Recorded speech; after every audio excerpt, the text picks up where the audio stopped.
I know that some meetings are necessary, but in my opinion, there are so many meetings that could have just been an email. This is part one of a two-part series where we're going to talk about communicating with your team or others and how we can do that both outside of meeting and in a meeting. When should you call a meeting? When would it be better done in an email? We're going to discuss that. As a general rule, if you don't need to get their feedback in real time, whatever you have to say can be communicated in a different way. There are a ton of benefits to doing it this way. One is that each person in the conversation can read or watch the communication in their own time. This means we don't have to wait for everybody to find a designated time where everybody's schedules are open. Number two is that when you communicate in this way, you can be a lot more concise than you would be on a meeting. If you're anything like me, most of your meetings for the first 5 to 10 minutes are socializing. You're asking people how they're doing and how things have been since the last time you saw them. And you get into sometimes off-tangent conversations instead of jumping right into the meeting. This is valuable time that can be used for putting our efforts toward the projects that we want to be getting done. Now, don't get me wrong. I'm not talking about meeting with someone because you want to socialize and connect with them on a personal level. I'm talking about team discussion, client discussion, when you really need to get things done and focus in. So today I'm going to discuss all of the ways that can support you in not holding meetings and being able to communicate the things that you need to communicate with the people that you need to communicate with. First is email. Now, in an email, you could send a bulleted list, and that would be great.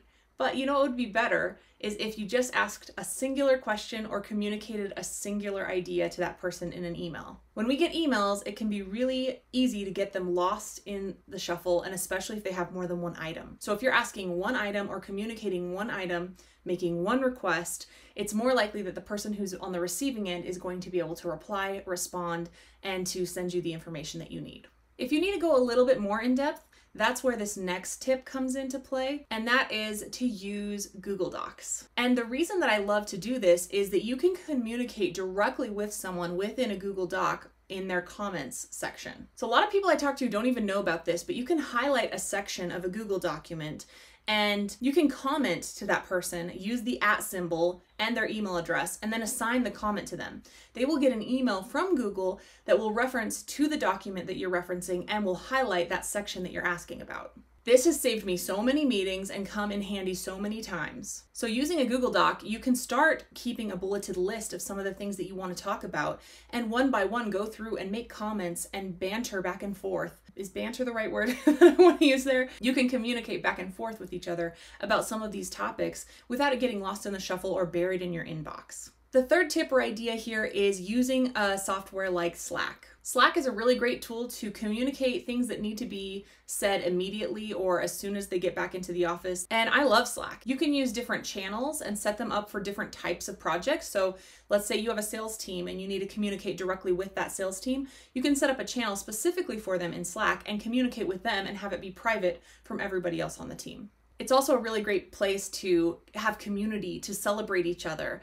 And I've worked for a couple of companies where this has been such a great morale building tool. Give a shout out to someone on your team who's doing a great job. Share a win or a celebration or a number that you've hit that you're all really excited about. Again, in Slack, you can also use the tagging tools by putting a little @ symbol and typing in the person's name. It will tag that person and notify them that someone's speaking directly to them. You can also use an @channel function, which will notify everybody who's in a specific channel to come and look at what you've written. The fourth tip that I have here, and probably my favorite tool, is something called Loom. Now, I've talked about Loom before. Loom is a video software where you can record your screen and or your face at the same time while you're describing something, explaining something, documenting something.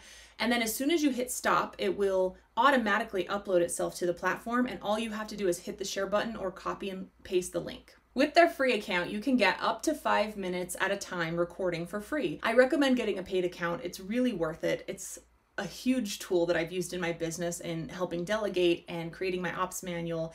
And you can also download the videos and back them up in other places. It really completes and wraps in a bow that beautiful process that you've documented. And the person can go back and rewatch or rewind to certain spots if they didn't quite understand what you were saying, and they can re-listen and reabsorb what you've taught them. Loom also has a comments box and a reaction tool. So you can give a thumbs up, you can type something in to like let someone know who made the video that you saw it, or to let them know that you have a question about a certain thing. In fact, Loom actually sends an email notifying the creator whenever someone has watched the video. So you know that your team is getting the message. Again, I love this tool and I use it.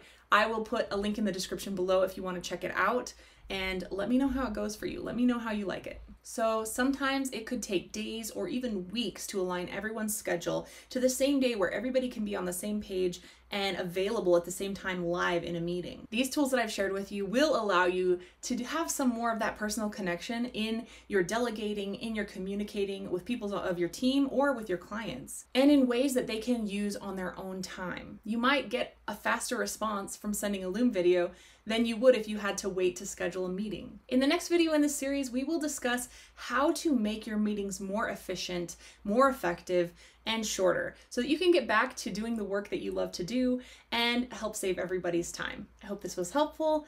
You've got this.